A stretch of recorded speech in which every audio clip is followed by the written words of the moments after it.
ایک مرتبہ ایسے ہوا کہ اس خاتون نے جب دیکھا کہ یہ صاحب اپنے والد سے ملاقات کرنے رات میں جا رہے ہیں اور تاریکی ہے اور تنہائی ہے، کہا کہ اب تو بالکل ہمارے لیے موقع کھلا ہوا ہے، اب اس موقع کو نہیں گنوانا چاہیے۔ چنانچہ جب وہ جا رہے تھے تو اس خاتون نے ان کو اپنی طرف کھینچ لیا زبردستی، کرتا وغیرہ پکڑ کر، ان کی قمیص کو پکڑ کر اپنی طرف کھینچ لیا اور لے گئی برے ارادے کے ساتھ اور بری نیت کے ساتھ۔ اور فرماتے ہیں کہ جب وہ گئے تو ان کو کچھ سمجھ میں نہیں آ رہا تھا، کبھی گناہ سے آشنا نہیں تھے وہ۔ جو آدمی گناہ سے آشنا ہوتا ہے، گناہ کرتے کرتے کرتے گناہ کی ہیبت اس سے ختم ہو جاتی ہے۔ جیسے نیکوکار عبادت کے چھوٹنے پر ملامت کرتے ہیں، تو یہ گناہ ان کو جب کوئی آشنائی نہیں ہوتی اور جب گناہ سے سامنا ہوتا ہے، لگتا ہے ایک بہت بڑا پہاڑ ان کے سر پر رکھ دیا گیا ہو۔ تو چنانچہ ان کو کچھ سمجھ میں نہیں آ رہا تھا۔ فرماتے ہیں کہ اچانک مجھے کلام پاک کی ایک آیت شریفہ میرے زبان پر طاری ہو گئی، اور وہ آیت یہ تھی کہ جب شیطان چھونے لگے، اللہ تبارک تعالیٰ کی تم یاد کرو، اللہ تبارک تعالیٰ کا تم ذکر کیا کرو۔ آج یہ عورت شیطان کے روپ میں آ کر میرے ایمان پر ڈاکہ ڈالنا چاہتی ہے، میرے عقیدے کو خراب کرنا چاہتی ہے اور مجھے جنت کے راستے سے ہٹانا چاہتی ہے۔ تو چنانچہ وہ لا الہ الا اللہ، لا الہ الا اللہ ذکر کرنے لگے اور آیت شریفہ پڑھنے لگے۔ اتنا پڑھنا تھا، کہتے ہیں کہ آنکھوں کے اندر تاریکی چھا گئی اور اندھیرا چھا گیا اور وہ بے ہوش ہو کر گر گئے۔ اب بے ہوش آدمی سے عورت اپنی مراد کیسے پوری کرے؟ کہا کہ یہ تو بڑی مصیبت گلے لگ گئی، اور اس کو دروازے پر جا کر پھینکا اور اسے پانی ڈالا تو کہاں ہوش آنے کا نام نہیں، کنڈی لگا لی، اندر آ کر وہ خاتون بیٹھ گئے۔ پھر اطمینان نہیں ہوا، کل عمر فاروق رضی اللہ تعالیٰ عنہ کا پولیس کا محکمہ اور عوام پر نگاہ رکھنے والا محکمہ آئے گا اور اس آدمی کو بے ہوش پائے گا، اس کا الزام میرے سر آ جائے گا۔ خادمہ کی مدد سے اس کو ان کے والد کے گھر دہلیز، وہاں سے قریب تھا والد کا گھر، وہاں پر جا کر دہلیز کے اوپر چھوڑ دیا۔ بیچارے بوڑھے ضعیف والد انتظار کر رہے ہیں، بیٹا اب تک نہیں آیا، اب تک نہیں آیا۔ کافی وقت گزر گیا، صبح ہو گئی تو فجر وغیرہ کی نماز پڑھ کر جب انہوں نے کنڈی کو کھولا اور تو دیکھا کہ بیٹا یہاں پڑا ہوا ہے، اب اس کو اندر لے کر گئے اور اسے پانی کے چھینٹے دیے تو ہوش آیا، اور ہوش آنے کے بعد اس نے سارا واقعہ بیان کیا کہ اس طریقے سے ابا حضور میں آپ کے در پر آتا تھا آپ سے ملاقات کے لیے، یہ شیطان صفت عورت مجھے گمراہ کرتی اور مجھے راہ راست سے بھٹکانے کی کوشش کرتی، لیکن جب ایک مرتبہ اپنے چنگل میں مجھے پھنسا ہی لیا اور قابو میں کر ہی لیا تو اچانک میرے سامنے وہ آیت آئی اور زبان پر اللہ تبارک تعالیٰ کی تسبیح اور تحلیل نکلنے لگی تو مجھ پر غشی طاری ہو گئی۔ بس میں اتنا جانتا ہوں، بس یہ کہا انہوں نے تو باپ نے پوچھا کہ آپ نے آیت کون سی پڑھی تھی؟ آیت کو جو پڑھا پھر سے وہ منظر یاد آ گیا، پھر غشی طاری ہوئی اور چیخ ماری لا الہ الا اللہ اور محمد رسول اللہ صلی اللہ علیہ وسلم، یہ کہہ کر باپ کے گود میں ان کا انتقال ہو گیا۔ ایک گناہ کا صدمہ، گناہ کیا نہیں، سامنے والے کی غلطی تھی، سامنے والے نے پھنسایا تھا، لیکن یہ ہوا کہ اس کو برداشت نہیں کر سکے اور اس دنیا سے وہ پردہ فرما گئے۔ بہرحال کہتے ہیں کہ اب کافی وقت گزر چکا تھا، رات کا سناٹا طاری ہو چکا تھا، تاریکی آ چکی تھی۔ میں نے سوچا کہ مردے کی تدفین کے اندر تاخیر نہیں کرنی چاہیے۔ میں نے آپ کو بتایا عید کا موقع ہو، جمعہ کا موقع ہو، جلسے کا موقع ہو، ہزاروں لاکھوں لوگ اس موقع پر جمع ہوتے ہوں۔ علماء نے لکھا ہے 3 آدمی سے جماعت ہو جاتی ہے، یہ 3 آدمی کی جماعت افضل ہے کہ آپ سنت کے مطابق کر رہے ہیں اس نماز سے، نماز جنازہ سے جو آپ جمعہ کا انتظار کر رہے ہیں۔ جمعہ میں اگر کسی مسجد میں اگر سمجھیے کہ 10,000 لوگ آ رہے ہیں، 20,000 لوگ آ رہے ہیں، اس سے افضل 3 آدمی سے نماز جنازہ پڑھوانے لا افضل ہے. جیسے کہ علماء نے لکھا ہے تاخراتوں کے سلسلے کے اندر کہ مسجد کے اندر فرائض کے علاوہ اور جناب محمد رسول اللہ صلی اللہ علیہ وسلم سے جو عبادتیں اجتماعی طور پر منقول ہیں، ان عبادتوں کے علاوہ کسی اور رات کو متبرک اور بابرکت جان کر اسے عبادت کی شکل دے کر گزارنا یہ بدعت ہے. اللہ کے حبیب پاک صلی اللہ علیہ وسلم کے زمانے میں رمضان آیا تھا نہیں آیا تھا؟ آپ کے زمانے میں تاخراتیں آئی تھی نہیں آئی تھی؟ شب قدر کی تلاش ہوئی تھی نہیں ہوئی تھی؟ ایک ایک بات حدیث پاک کے اندر لکھی ہوئی ہے. آقا کے چہرے میں، آپ کی داڑھی مبارک میں کس طرف کتنے سفید بال تھے، آپ کے سر مبارک کے اندر کس طرف کس قسم کے بال تھے، ایک ایک چیز آپ کے ناخنوں کے اندر کس قسم کا رنگ تھا. جو جہاں اتنی چیزیں بیان کی، بھائی ناخن کوئی شریعت ہے؟ بھائی ناخن کا جو رنگ بیان کیا گیا، نبی کریم صلی اللہ علیہ وسلم کے چہرے انور کا رنگ جو بیان کیا گیا، کیا یہ سن کر کوئی مومن اور کوئی آقا کا امتی وہ رنگ ناخن میں لا سکے گا؟ وہ رنگ اپنے چہرے میں وہ تو نہیں کرے گا نا. وہ تو آقا کی ایک فطرت ہے، آقا کی طبیعت ہے اور آقا کی خلقت ہے، اس کو نہیں اپنا سکتا کوئی. لیکن اس کو بھی نہیں چھوڑا. خون کا خطرہ زمین پر گرنے سے پہلے اس کی حفاظت کی، وضو کا پانی زمین پر گرنے سے پہلے اس کی حفاظت کی. تو یہ اتنا بڑا عمل رمضان المبارک عبادت کا مہینہ، اور اس مہینے کے اندر صحابہ کرام نے یہ بات کو چھوڑ دیا کہ آقا تاخراتوں میں لوگوں کو جمع کیا کرتے تھے، بیان دیا کرتے تھے، ذکر کیا کرتے تھے، اور پھر نوافل شبینہ پڑھایا کرتے تھے، لائٹ بجھا کر، چراغیں بجھا کر اجتماعی. کیا کہیں بخاری میں ہے، کہیں ترمذی میں، کہیں کلام پاک کی کسی آیت میں کون سی وہ عبادت تھی جو نبی کے زمانے میں اس کا موقع تھا اور آقا نے اس کو نہ کیا ہو؟ اللہ کی رضا جوئی کے آپ مشتاق تھے، لیکن کمرہ اتنا تنگ تھا کہ اما عائشہ صدیقہ رضی اللہ تعالیٰ عنہ آپ آرام فرما رہی ہیں اور آقا نماز پڑھے، سجدہ کریں، یہ دو کام ایک وقت میں نہیں ہوتا تھا. لہذا یہ ہوا کہ آپ اشارہ کرتے، اما عائشہ صدیقہ رضی اللہ تعالیٰ عنہ بیٹھ جاتی، آپ سجدہ کرتے اور آپ قیام کرتے تو پھر آپ لیٹ جایا کرتی تھیں. یہ دو کام ایک ساتھ نہیں ہوتے تھے. اور آقا دو عالم صلی اللہ علیہ وسلم کا جو حجرہ مبارکہ ہے، حجرہ عائشہ صدیقہ، آپ دیکھیے ریاض الجنہ کے بالکل قریب ہے، یعنی ایک ٹاٹ کا پردہ لگا ہوا. ادھر آئیں وہ مسجد کہ جس میں ایک رکعت کا 50,000 رکعتوں کے برابر ثواب، اور وہ ٹکڑا جسے جنت کا ٹکڑا کہا گیا، آقا جنت کے ٹکڑے میں عبادت کرنا گوارا نہیں کیا. جناب محمد رسول اللہ صلی اللہ علیہ وسلم نے، آپ نے اس مسجد نبوی میں جس میں ایک رکعت کا 50,000 رکعتوں کے برابر ثواب ہے، آپ نے نہیں پڑھا.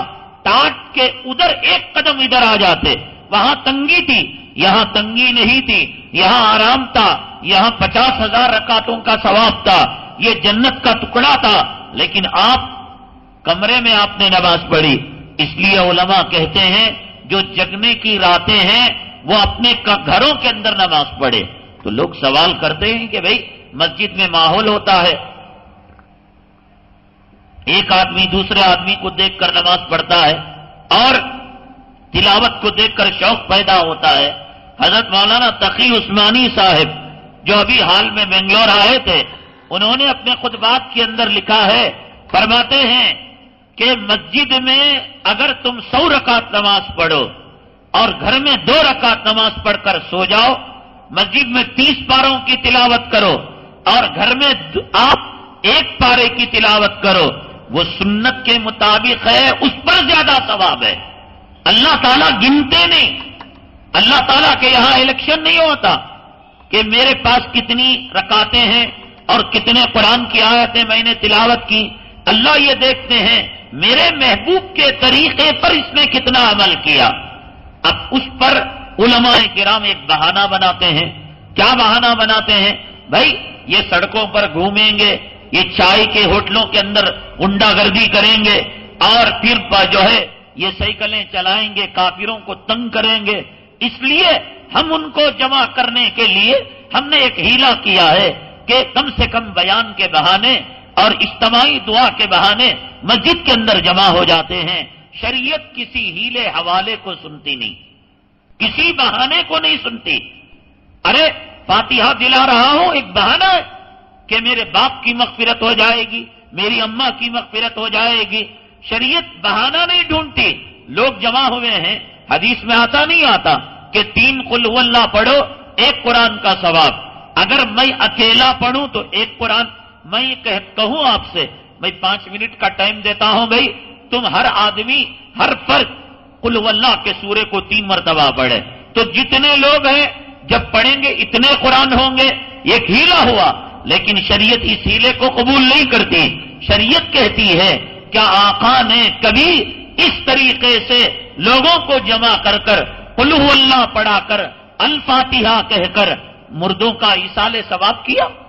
آقا کو مردوں کی فکر نہیں تھی۔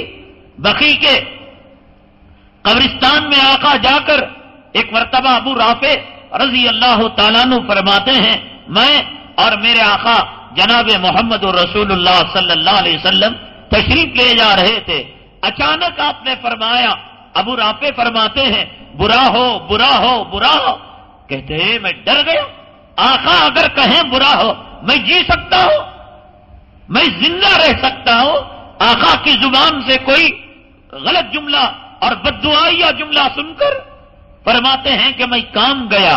فرمایا کہ آقا آپ نے کہا برا ہو برا ہو برا ہو، یہ آپ نے مجھے کہا؟ فرمایا کہ ابو رافع ہم نے تم کو نہیں کہا۔ ابو رافع رضی اللہ تعالیٰ عنہ فرماتے ہیں میرے جان میں جان آئی اور مجھے تسلی ہوئی، اور جب مجھے میرے سینے میں دل کی دھڑکن قطب ہوئی تو میں اپنے آپ کو قابو پایا اور میں نے پوچھا اے اللہ کے نبی صلی اللہ علیہ وسلم، جب آپ نے مجھے نہیں کہا اور آپ کے ساتھ میرے علاوہ کوئی اور نہیں ہے تو آپ نے کسے کہا برا ہو برا ہو برا ہو؟ فرماتے ہیں ابو رافع اس قبرستان سے میں گزر رہا تھا تو یہاں ایک قبر کے اندر 3 سوال جو کیے جاتے ہیں، اس میں پہلے سوال کا جواب تو اس آدمی نے دے دیا من ربو کا، تو کہا کہ ربی اللہ، اور جب دوسرا سوال کیا گیا ومن رجل بعث فیکم، کون آدمی ہے جو تمہارے درمیان نبی بنا کر بھیجا گیا؟ وہ کہتا ہے کہ وہ اس آدمی کے بارے میں نہیں جانتا۔ تو فرماتے ہیں اللہ کے نبی صلی اللہ علیہ وسلم اللہ تبارک تعالیٰ نے اس قبر کے منظر کو میرے لیے عیاں کر دیا، میرے لیے مکشوف کر دیا، میرے لیے دکھا دیا۔ میں دیکھ رہا تھا اس منظر کو کہ منکر نکیر سوال کر رہے تھے اور یہ دوسرے سوال پر پھنس گیا، تو میں نے کہا اب یہ برا ہو برا ہو، کمبخت نے مجھے نہیں جانا، اگر مجھے جان لیتا تو آج وہ اس کی نیا جو ہے ڈوبنے سے بچ جاتی اور یہ کامیاب ہو جاتا۔ یہاں یہ بات سمجھ میں آتی ہے کہ جنت البقیع میں صرف دفن ہونا کافی نہیں ہے، اس سے ہزاروں مسئلے ہمارے حل ہوتے ہیں۔ میں نے کئی مرتبہ یہ کہا، کئی فاجر، کئی فاسق، کئی بددین، کئی اولیاء کو گالیاں دینے والے، ائمہ کو گالیاں دینے والے، یہ انگریز کی نسل وہاں مر جاتے ہیں اور ان کو بقیع کے اندر دفن کیا جاتا ہے۔ اور بقیع کے بارے میں آتا ہے کہ قیامت کے دن اللہ کے نبی صلی اللہ علیہ وسلم سفارش فرمائیں گے، جب سفارش فرمائیں گے لیکن گناہوں کے ساتھ اگر کوئی بقیع کے اندر جاتا ہے اس کو عذاب دیا جاتا ہے۔ اور آقا نے اس منظر کو دیکھا اور آپ نے سنا، اللہ کے حبیب پاک صلی اللہ علیہ وسلم نے، میں نے کل بھی یہ بات بیان کی کہ 2 قبروں پر آپ گزرے۔ یہ کہاں کا واقعہ؟ مدینہ طیبہ کا واقعہ۔ مدینہ طیبہ کا قبرستان کون سا؟ جنت البقیع جس کو ہم کہتے ہیں۔ یعنی یہ اطمینان نہ کرو میں مدینے میں مرا اور بقیع میں دفن ہو گیا، میرا باپ، میرا بھائی، میرا دوست، تو آپ نے اس کو جنت کا لقب لگا دیا۔ اس لیے بعض علماء کہتے ہیں اسے جنت البقیع نہ کہو، بقیع غرقد کہو، یہ بعض علماء کہتے ہیں یہ جو دو قبریں تھیں جن کے بارے میں اللہ کے نبی صلی اللہ علیہ وسلم نے فرمایا کہ ان قبر والوں کو عذاب دیا جا رہا ہے، اور یہ عذاب کس وجہ سے دیا جا رہا ہے یہ بھی آپ پر وحی آئی، اور آپ نے فرمایا کوئی بڑے گناہ کی وجہ سے نہیں جس کو لوگ بڑا سمجھ کر کریں، بلکہ جسے لوگ معمولی سمجھ کر کہ غیبت کو کر دیا اور پیشاب کے چھینٹوں سے یہ نہیں بچے۔ دیکھو یہ خبر ہے کہ یہ غیبت کیا کرتے تھے، اور یہ خبر ہے کہ یہ پیشاب کے چھینٹوں سے نہیں بچا کرتے تھے۔ تو یہ کہاں کا واقعہ؟ مدینہ طیبہ کا واقعہ، اور یہ خبریں کہاں کی؟ مدینہ طیبہ کی۔ اور مدینہ طیبہ کے اندر کون بد نصیب ہوگا کہ آپ کے زمانے میں نبی کے ہاتھ سے جنازہ نہ پڑھوائے اور بقیع کے اندر تدفین نہ کرے۔ ہم ہزاروں میل دور رہ کر ہر دعا میں کہتے ہیں مولا مدینے کی موت دے دے، مولا بقیع کے اندر ہمیں دفن کر دے، تو وہاں رہ کر کیا بقیع میں دفن نہیں ہوئے ہوں گے؟ تو بقیع میں دفن ہونا کوئی 100% جو ہے کامیابی کی دلیل نہیں۔ آقا نے ان کو بھی دیکھا۔ ابو رافع فرماتے ہیں میں نے مڑ کر دیکھا، اور اس ابو رافع کی روایت میں رضی اللہ تعالیٰ عنہ ہے کہ بقیع کے قبرستان کے اندر ایک کچی قبر میں نے دیکھی۔ اس کچی قبر کو دیکھ کر مجھے محسوس ہوا کہ کچھ گھنٹے پہلے یہاں پر تدفین ہوئی ہے، اور آقا نے اسی قبر کے بارے میں، ورنہ پرانے قبر میں منکر نکیر نہیں آئیں گے۔ حدیث پاک میں آتا ہے کہ ابھی موتا یسمع قارن علیہ، کہ وہ دفن کر کر جانے والوں کی چپلوں کی آواز سننا ختم بھی نہیں کرتے کہ ابھی منکر نکیر آ جاتے ہیں اور سوال و جواب شروع کر دیتے ہیں۔ تو فرماتے ہیں ابو رافع کہ یہ جو مسئلہ پیش آیا یہی کچی خبر جسے کچھ گھنٹے پہلے یہاں کوئی دفن کر کے گیا تھا۔ تو بہرحال اللہ کے حبیب پاک صلی اللہ علیہ وسلم کو یہ حالت محسوس ہوئی، اور بقیع کے اندر ہونا کوئی جو ہے 100% کامیابی کی ضمانت نہیں، البتہ ایک نیک فعل ہے، ایک نیک امید ہے کہ جو ہم سنتے ہیں کہ بھئی فلاں شرابی تھا، فلاں زانی تھا، فلاں چور تھا، فلاں چکا تھا، فلاں بدماش تھا، فلاں اولیاء کا دشمن تھا، اور مدینہ طیبہ کے اندر اس کی نماز جنازہ پڑھائی گئی، اور بقیع غرقد میں یہ کوئی کامیابی نہیں۔ نبی نے آپ کے اپنے زمانے میں فرمایا، ابو رافع نے کہ آقا نے فرمایا برا ہو برا ہو برا ہو کہ اس موتا کا برا ہو۔ بہرحال موتا کی تدفین کے اندر جلدی کرنی چاہیے، جیسے کہ میں نے کہا کہ گھر کی وہ 2 رکعت وہ بہتر ہے خلاف سنت 20 رکعتوں سے۔ گھر کے اندر کچھ پارے پڑھنا، کچھ آیتیں پڑھنا، یہ سنت کے مطابق بہتر ہے کہ مسجد کے اندر آپ ایک کلام پاک ختم کریں۔ تو اسی طریقے سے موتا کو اس لحاظ سے انتظار کرنا، اس اعتبار سے اب جمعہ ہے، اب عید ہے، ہزاروں لوگ دعا کریں گے، اس سے بہتر ہے کہ 10-15 آدمی سنت کے مطابق نماز جنازہ پڑھا لیں، اور عید سے پہلے پہلے اس کو دفن کر دیں، اور جمعہ سے پہلے پہلے دفن کر دیں۔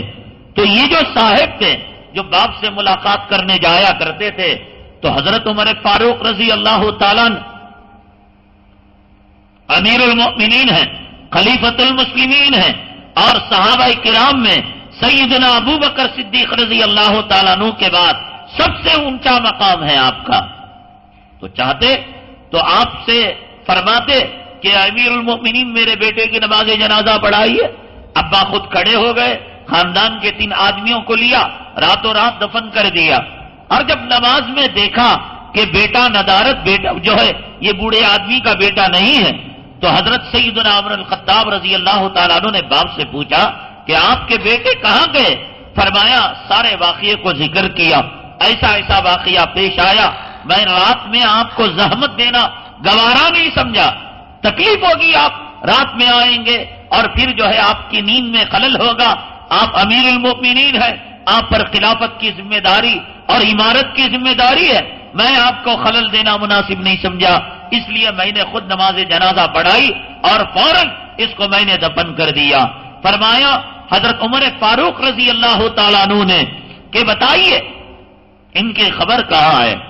کہاں ان کی خبر، تاکہ کم سے کم میں خبر کے پاس جا کر کچھ پڑھ کر ایصال ثواب کر میں دل کو سکون تو پہنچا لوں.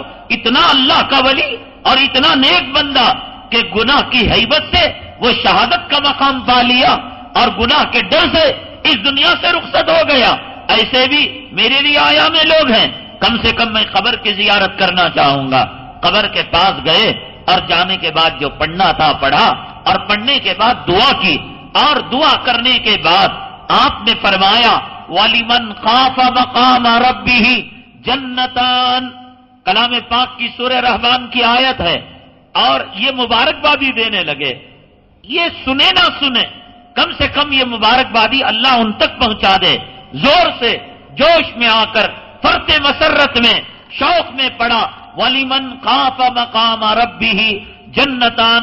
جو اپنے رب کے مقام سے ڈرا، جو خوف کھایا، اللہ کا وعدہ ہے کہ اللہ اسے 2 باغات دیں گے. اللہ تبارک تعالیٰ اسے 2 جنتیں دیں گے، یعنی جنت کے اندر 2 باغیں دیں گے. فرماتے ہیں، راوی بیان کرتے ہیں، میں بھی حضرت عمر فاروق رضی اللہ تعالیٰ عنہ کے ساتھ تھا. اچانک قبر سے آواز آئی، اے عمر، اللہ نے جو وعدہ کیا تھا وہ وعدہ پورا ہو گیا. آج میں جنت کے 2 باغوں میں سبز پرندوں کے پوٹوں کے اندر آج میں سیر و تفریح کر رہا ہوں. مزے ہی مزے ہیں نیکوکاروں کے. یہ دنیا میں رہے مزے، وہ قبر میں جائیں مزے. تو ظاہر سی بات ہے قبر کا جھٹکا بھی لگا ہوگا، منکر نکیر کا سامنا بھی کیا ہوگا، قبر کی تنہائی کو بھی دیکھا ہوگا، قبر کی وحشت کو بھی دیکھا ہوگا. لیکن اللہ کے ڈر سے جنہوں نے زندگی گزاری اور اسی حالت میں ان کا انتقال ہوا، وہ موت کے بعد کتنی مزے کی زندگی گزار رہے ہیں. تو میں نے عرض کیا تھا، یہ روم کے جو تیسرا بھائی تھا، جو کسی طریقے سے بادشاہ کی مٹھی میں نہیں آیا تھا، تو بادشاہ اس کو 1000 طریقے سے ڈرایا، دھمکایا اور اپنے بھائیوں کا انجام بتایا. ایک آدمی نے، وزیر نے کہا، جہاں پناہ اجازت دیجیے کچھ دنوں کی، دیکھیے اسے نصرانی تو کیا، اسے نصرانی کا میں فادر بنا کے لے آتا ہوں، پادری بنا کر لے آتا ہوں، اسے پنڈت بنا کر لے آتا ہوں. کہا کہ میرے پاس سب سے زیادہ روم کی حسین شہزادی ہے، اور عرب کے لوگ عورتوں کے شیدا ہیں، عورتوں کے دیوانے ہیں. میں اپنی بچی کے ذریعے سے اسے گمراہ کروں گا. فرماتے ہیں کہ ایک کمرے کے اندر اس لڑکی کو بھی اور وہ صاحب جو تیسرے بھائی تھے جن کو کھولتی ہوئی دیگ میں ڈالنے سے الگ رکھا گیا تھا، اور بادشاہ نہیں چاہتا تھا کہ ان کو مارے، کسی طریقے سے وہ ان کو اپنے قبضے میں کرنا چاہتا تھا، کیونکہ اتنے باہمت بھائی کا بھائی ہے، یہ ہمارے فوج کے کام آئے گا، جرنیل بنے گا، سپاہ سالار بنے گا، ہماری حکومت کو تقویت دے گا. بادشاہ نے اجازت دے دی، ایک کمرے کے اندر بند کر دیا گیا.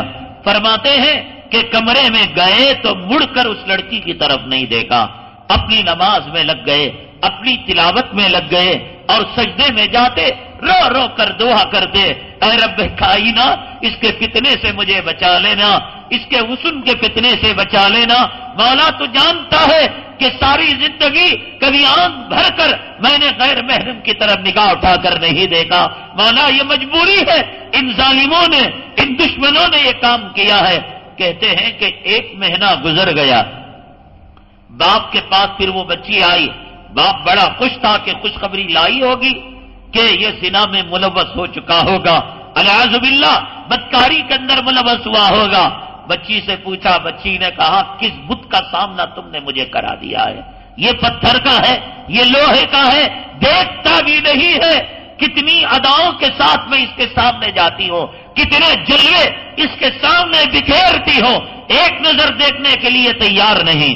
باپ نے کہا، لگتا یہ ہے جہاں پناہ کہ اس شہر کے اندر اس کے 2 بھائیوں کو شہید کر دیا گیا ہے.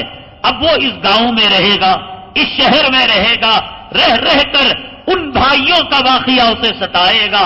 کھولتے ہوئے دیگ یاد آئیں گے، ان کا جھرنا، مرنا، جھلسنا اور ان کا جام شہادت نوش کرنا، یہ اس کو پل پل ستاتا ہوگا.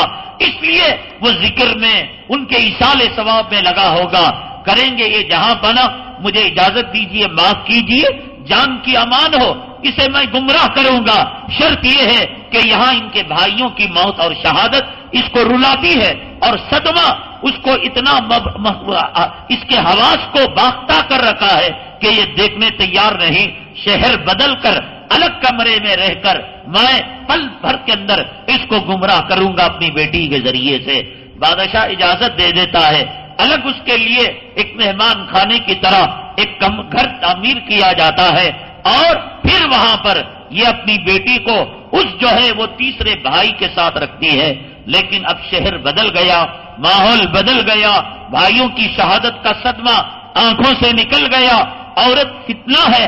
آقا نے فرمایا کہ ہر قوم کے لیے فتنہ تھا اور میری امت کے لیے دو چیزیں فتنہ ہیں, ایک مال ہے, ایک عورت. کیا یہ فتنہ اپنا کام کر گزرتا ہے اور اس فتنے کے اندر تیسرا بھائی مبتلا ہو جاتا ہے اور پھر اس کا انجام اچھا ہوتا ہے یا خراب ہوتا ہے؟ انشاءاللہ ہم اس کو کل بیان کریں گے. حضرت عیسیٰ علیہ الصلاۃ والسلام ہماری امت میں اپنی شکل میں ہی آئیں گے یا ہم شکل ہوں گے؟ بھائی حضرت عیسیٰ علیہ السلام جو شکل میں تھے پہلے اسی شکل کے اندر آئیں گے. انسان تھے, آدمی تھے, جیسے ہم ہیں ویسے ہیں. لیکن پیغمبر جو ہوتے ہیں عام آدمیوں کے مقابلے میں حسین ہوتے ہیں. ان کے چہرے پر جلال ہوتا ہے, ان کے چہرے پر جمال ہوتا ہے. اور وہ جس مینارے پر آئیں گے اس مسجد کا علاقے کا نام بتایا گیا. آپ غسل کرتے ہوئے آئیں گے, آپ کے بالوں سے پانی گر رہا ہوگا, آپ چادر کو اوڑے ہوئے ہوں گے. یہ تمام چیزیں ہیں کہ عیسیٰ علیہ السلام پیغمبر ہیں تو ایسا مطلب نہیں کہ ان کے کوئی سینگ نکلے ہوئے ہیں یا لمبے لمبے ہاتھ ہیں یا خد ان کا جو ہے کتنا اونچا ہے. ایسی کوئی بات نہیں ہے, بلکہ ایک نارمل قسم کے آدمی ہیں. حضرت عیسیٰ علیہ الصلاۃ والسلام قال انی عبداللہ, یہ بچپن ہی میں آپ نے کہہ دیا میں تو عام لوگوں کی طرح ایک اللہ کا بندہ ہوں, مگر فرق یہ ہے آتانی الکتاب وجعلنی نبیا, کہ فرق یہ ہے کہ تم کو کتاب نہیں ملی, مجھے کتاب ملی ہے. اللہ نے تم کو نبی نہیں بنایا, اللہ نے مجھے نبی بنایا ہے. میرے سرخاب کوئی نہیں. ہاں دجال کی شکل الگ ہوگی, یاجوج ماجوج کی شکل الگ ہوگی کہ ان کی شکلیں اور ہوں گی. ان کی جو ہے پیشانی کے اندر کافر لکھا ہوا ہوگا اور ان کی ہاتھ میں ایک جو ہے جہنم اور ایک ہاتھ کے اندر جنت, وہ کیفیت الگ ہوگی. عیسیٰ علیہ السلام نارمل آدمی کی طرح ہی ہوں گے. نماز چاشت وغیرہ کی فضیلت یہ پہلے ہی ہم بیان کر چکے ہیں. چاشت کی, اشراق کی, اوابین کی جو فضیلت ہے. حضرت عبد الرحمن ابن عوف رضی اللہ تعالیٰ عنہ سب سے زیادہ مالدار تھے. پھر حضرت عثمان رضی اللہ تعالیٰ عنہ کو غنی کا لقب کیوں دیا گیا؟ مالدار ہونا بڑی بات نہیں, اسلام کے اندر مالداری کے کارنامے انجام دینا بڑی بات ہے. عالم جو ہے بہت ہوتے ہیں, علم بہت ساروں کے پاس ہوتا ہے اور بہت سارے لفاظی کرتے ہیں اور بہت سارے زور بیانی سے کام لیتے ہیں, لیکن اللہ تبارک تعالیٰ جسے مقبول کرنا اسی کو مقبول کرتا ہے. کیا فضیلت نماز کی فضیلت پر دنیا میں کتابیں نہیں ہیں, صحابہ کرام کی فضیلت پر نہیں ہے, لیکن جس تعداد کے اندر فضائل اعمال چھپ رہی ہے اور چھپ چکی ہے اس کے مقابلے میں کوئی اور کتاب نہیں چھپی. ہزاروں اہل خبیث نے جو انگریز کی اولاد ہیں انہوں نے ہزاروں قسم کے اس پر اعتراضات کیے, لیکن ان کے منہ پر ان کا پیشاب اور ان کی غلاظت آ کر گر گئی. فضائل اعمال اپنی جگہ ہے اور دنیا کے ایسے علاقے میں پہنچ گئی کہ جہاں سڑک پکی نہیں ہے اور جہاں میٹھا پانی نہیں ہے اور جہاں لائٹ نہیں پہنچا وہاں فضائل اعمال پہنچ گئی. کیا دنیا میں اس سے بہتر اور اس سے قیمتی جو ہے کیا ہے فضائل اعمال میں؟ قرآن کی فضیلت ہے, روزے کی فضیلت ہے, حج کی فضیلت ہے, صحابہ کرام کے واقعات ہیں, نماز کی فضیلت ہے. کیا ایسے دوسرے کتابوں اس سے بہتر انداز میں ہے؟ لیکن اللہ تبارک تعالیٰ نے مقبولیت دے دی ہے. کتنے لوگوں نے فقہ کو مرتب کیا؟ حضرت سفیان ابن عیینہ نے, حضرت سفیان ثوری نے, امام ابو یوسف نے, امام محمد نے, امام ظفر نے اور کتنے چپڑ خناتیوں نے, اہل خبیث نے قرآن و حدیث کو سامنے رکھ کر اپنا مسلک, اپنا الگ فرقہ انگریز کا بنانا چاہا. لیکن اللہ تعالیٰ نے ایسی ذلت دی کہ آج دنیا کی ایک تہائی آبادی اہل خبیث ان کو کہتی، اہل حدیث نہیں کہتی. اور امام ابو حنیفہ کے ساتھ مکے کا امام رحمت اللہ علیہ کہتا ہے، مدینہ طیبہ کا امام امام مالک کے ساتھ رحمت اللہ علیہ کہتا ہے، جب اہل خبیث کی شرارت زیادہ ہو گئی تو ہمارے فدائے ملت حضرت مولانا اسد مدنی رحمت اللہ علیہ نے تحفظ سنت کانفرنس جو ہے دلی کے اندر منعقد فرمائی. چوٹی کے علماء کو اس کے اندر آپ نے مباحثے کے لیے اور رائے مشورے کے لیے جمع کیا. اور اس کے بعد اس وقت شاہ فہد تھے. شاہ فہد رحمت اللہ علیہ کے پاس ایک وفد گیا اور وفد نے جا کر شکایت کی، یہ جو انگریز کی نسل اہل خبیث ہے، تمہارے یہاں توحید کے آڑ میں اور سنت کی آڑ میں یہ جو ہے مسلک والوں کو ائمہ کرام پر تان اور تشنیع کرتے ہیں. تو شاہ فہد نے ان کی اپیل کو سنا اور سننے کے بعد فرمان جاری کیا کہ آج کے بعد اگر کوئی خطیب کسی امام کی شان میں گستاخی کرے گا اسے سسپینڈ کر دیا جائے گا. عبد الرحمن السدیس نے شاہ فہد کے اس حکم نامے کے بعد حرم مکی کے اندر ایک خطبہ دیا اور اس خطبے کے اندر باقاعدہ ائمہ اربعہ کی انہوں نے توصیف فرمائی اور ان کے کارناموں کی آپ نے جو ہے تعریف فرمائی. اور اس کے بعد جو حجاج کرام اور معتمرین جب آتے ہیں اپنے ملکوں کو تو ایک کلام پاک کا تحفہ اور اس کے ساتھ کچھ سلیکٹڈ کتابیں توحید کی اور شرک کی مذمت کی، قبر پرستی کی مذمت کی. تو 2-3 سالوں تک ان 4 ائمہ کی سیرت کی کتابیں خود سعودی مملکت نے دی ہیں. تو جو ان سے الجھنا چاہا خدا نے ان کو تباہ کیا، برباد کیا، اللہ نے ان کو قبول کر لیا. ایسی بات نہیں کہ صحابہ کرام میں صرف عثمان غنی رضی اللہ تعالیٰ عنہ غنی تھے، مالدار تھے، یا عبد الرحمن ابن عوف، بے شمار صحابہ تھے جو صاحب ثروت تھے، جو مالدار تھے، جو عثمان غنی رضی اللہ تعالیٰ عنہ سے سرمایہ رکھنے والے تھے.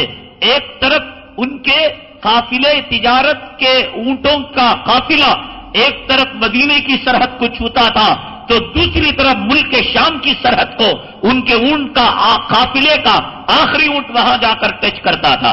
شام کہاں اور مدینہ طیبہ کہاں؟ اتنا بڑا اونٹوں کا قافلہ مال لدا ہوا، نفع کا مال لانے والے تھے. لیکن حضرت عثمان غنی رضی اللہ تعالیٰ عنہ نے کون کون سے موقع پر خدمت انجام دی؟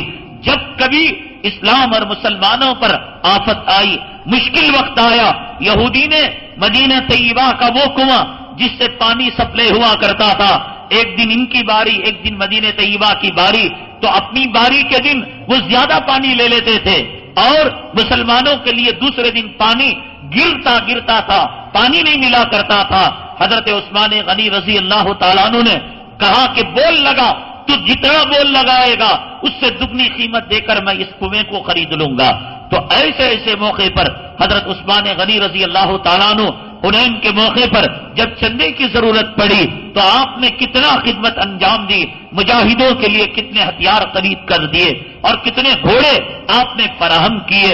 اور جو مجاہدین جاتے ان کے پسماندگان کے لیے تو یہ وہ خدمات تھی کہ اللہ تبارک تعالیٰ نے ان کی خدمات کو قبول فرما لیا.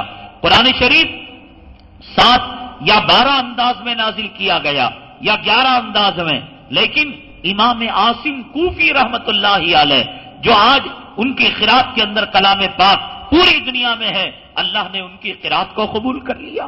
مکے میں ان کی قرات، مدینہ طیبہ میں، عرب میں، عجم میں، مشرق میں، مغرب میں، ایران میں، امریکہ میں 11 قرات کے اندر قرآن نازل ہوا. لیکن امام عاصم کوفی خدا جانے کس اخلاص کے ساتھ انہوں نے یہ ترتیب دی تھی، اللہ نے اس ترتیب کو قبول کر لیا. کلام پاک کو جمانے کے کئی لوگوں نے کاوشیں کی، کئی لوگوں نے محنتیں کی، لیکن حضرت سیدنا عثمان غنی رضی اللہ تعالیٰ عنہ نے جو فائنلائز کیا کلام پاک کو جمع کرنے کا، آج اس کلام پاک کا نام مصحف عثمانی پڑ گیا. اور لوگوں نے کوشش کی اور صحابہ نے کوشش کی، کسی نے پتھروں میں، کسی نے تختیوں میں، کسی نے کاغذات میں، کسی نے کپڑے میں اور کسی نے پتوں میں، لیکن نہیں ہوا. عثمان غنی رضی اللہ تعالیٰ عنہ نے پوری طریقے سے کوشش کی. آج کلام پاک کو مصحف عثمانی یعنی حضرت عثمان غنی رضی اللہ تعالیٰ عنہ کا جمع کردہ مصحف نام دیا گیا. یہ اللہ تعالیٰ کی عطا ہے. مالدار ہونے کی بنیاد پر غنی نہیں، قبولیت کی بنیاد پر اللہ تبارک تعالیٰ نے یہ لقب دیا. حضرت عثمان غنی رضی اللہ تعالیٰ عنہ کے بارے میں ہم نے کم سنا ہے. ہم اکثر جیسے ضرورت پڑتی ہے بیان کرتے ہیں کہ آپ قبر مبارک خبر کے پاس بھی گئے تو زار و قطار رونے لگے. آپ کی زوجیت کے اندر نبی کریم صلی اللہ علیہ وسلم کی 2 صاحبزادیاں آئیں ایک کے بعد دیگرے، اور آپ نے فرمایا کہ اور موقع ہوتا تو میں اور دیتا، اور آپ باحیات ہے. کئی مرتبہ آئے، آپ نے نہیں سنا ہوگا. عید کے دن گلے ملنا اور مصافحہ کرنا اور تاخراتوں کے اندر اجتماعی عبادت کرنا، آپ نے کہا بدعت، لیکن بعض علماء اس کو نہیں کہتے ہیں. مولانا مفتی شعیب اللہ صاحب کا کتابچہ ہے کہ مصافحہ اور معانقے کی شرعی حیثیت. آپ اس جو ہے کتابچے کا اگر کسی صاحب کو چاہیے تو میرے پاس رکھا ہوا ہے، میں وہ فری آپ کو دوں گا. قرآن و حدیث کی دلائل میں انہوں نے ثابت کیا ہے کہ مصافحہ اور معانقہ سلام کا تتمہ ہے، وہ کسی نماز کے ساتھ لگا ہوا نہیں ہے. جمعہ کے بعد بھی اگر کوئی کرتے ہیں، یہاں بھی اگر کوئی تراویح کے بعد ثواب کی نیت سے کرتے ہیں، یہ غلط ہے. مصافحہ اور معانقہ سلام کا تتمہ ہے، یعنی السلام علیکم وعلیکم السلام، پھر تیسرے نمبر پر ہاتھ ملنا، اور چوتھے نمبر پر اس کا تعلق کسی نماز سے کسی عید سے نہیں ہے. اور تاخراتوں کے بارے میں ابھی میں نے آپ کے سامنے وضاحت کی.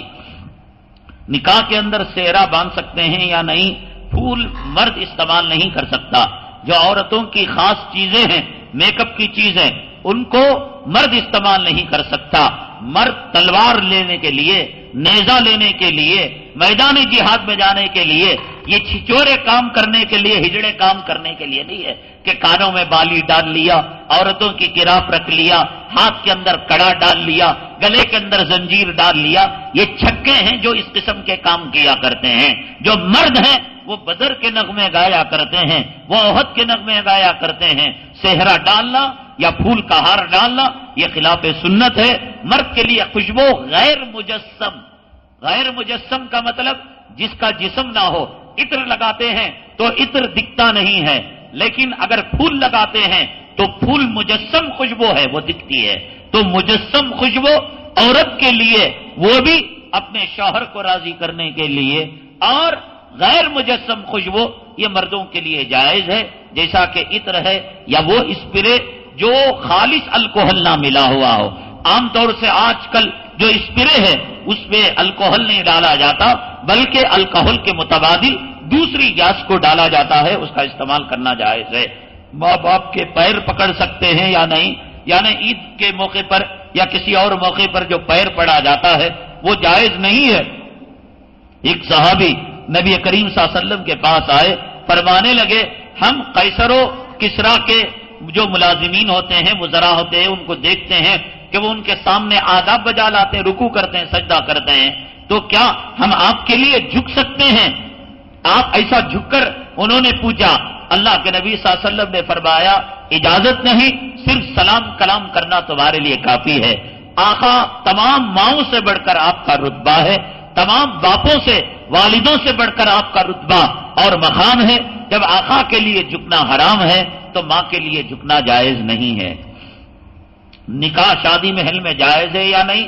بھائی جہاں تک جواز کی بات ہے، جائز ہے، کر سکتے ہیں، ایسی کوئی بات نہیں ہے. یعنی اگر کوئی کر لیا ہے تو اسے دہرانے کی ضرورت نہیں ہے. لیکن نکاح زندگی میں بار بار نہیں ہوتا، تو نکاح کے لیے مسجد جہاں فرشتے آتے جاتے ہیں اور غیر نہیں آتا، ناپاک نہیں آتا اور عورت نہیں آتی.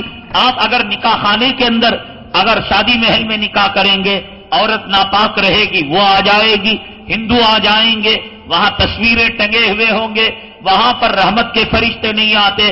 تو آپ اگر یہاں پر جب خطبہ نکاح پڑھا کر قاضی جب کہے گا بارک اللہ لکما و بارک اللہ علیکما وجمع بینکما فی خیر، اللہ تم دونوں میں برکت دے، تو چیخ اٹھیں گے فرشتے آمین سے، چیخ اٹھیں گے مسلی.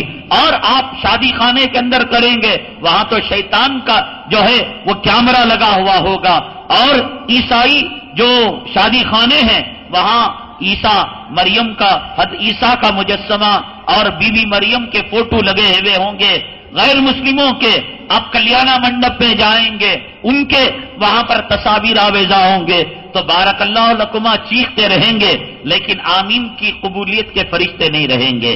تو اس لیے نکاح تو ہو جاتا ہے، دہرانے کی ضرورت نہیں، لیکن اس میں کتنا فرق ہے۔ دیکھیے امام مہدی علیہ السلام کب آئیں گے؟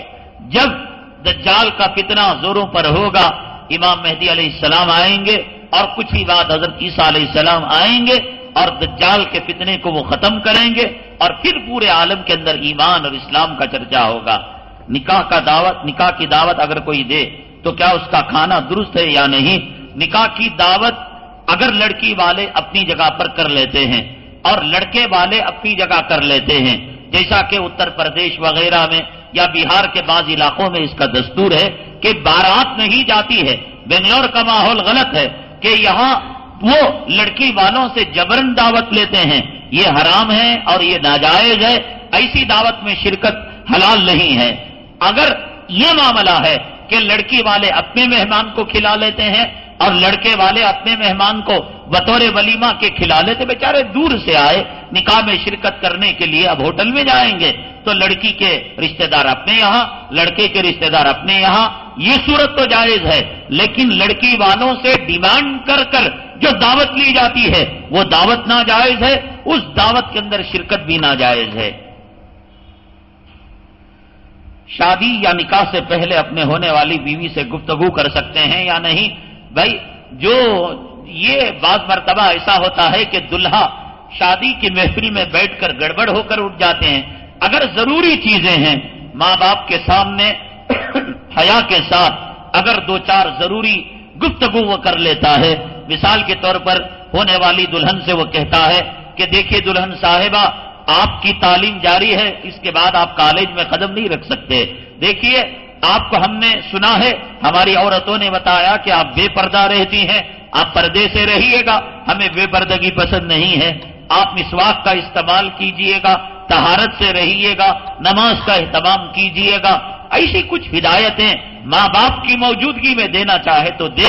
اگر تنہائی میں اگر وہ فونوں سے بات کرنے لگے تو شیطان ہے، حدیث پاک میں آتا ہے کہ مرد و عورت ہوتے ہیں تو تیسرا اس میں شیطان ہوتا ہے، ہزاروں قسم کے پھر گمراہی کے راستے پیدا ہوں گے، ناجائز حمل ٹھہرنے کے اسباب پیدا ہو جائیں گے، اس لیے ضروری ہدایتیں ماں باپ سے دے۔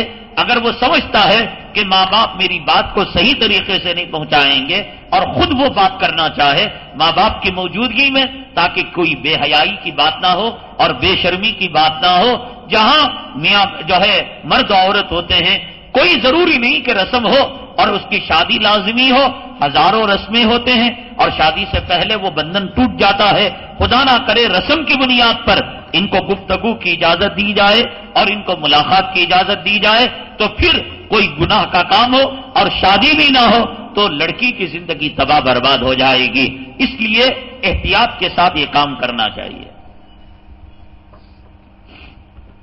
تاجر حضرات، جیسے نمازی نماز کے ذریعے سے جنت پاتا ہے، روزے دار روزے کے ذریعے سے باب الریان سے داخل ہوتا ہے،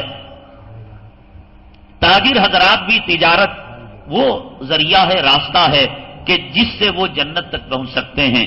تاجروں کیسے جنت میں جاؤ گے؟ حضرت مولانا ارشاد صاحب کی لکھی ہوئی کتاب ہے، اس کو حاصل کرتے ہوئے جائیں۔ محمد خضر بچہ ہے، بیمار ہے، اللہ سے تو شفا نصیب فرمائے۔ محمد ہدایت، اللہ تعالیٰ کاروبار میں خیر و برکت نصیب فرمائے۔ محمد علی صاحب آپریشن ہونے والا ہے، اللہ تعالیٰ آپریشن کی کامیابی نصیب فرمائے، صحت و شفا نصیب فرمائے۔ الحمدللہ رب العالمین والصلاة والسلام علی سید المرسلین وعلی آلہ وصحبہ اجمعین۔ اللہم انفعنا بما علمتنا وعلمنا ما ينفعنا وزدنا علما۔ سبحان ربک رب العزة عما یصفون وسلام علی المرسلین والحمدللہ رب العالمین۔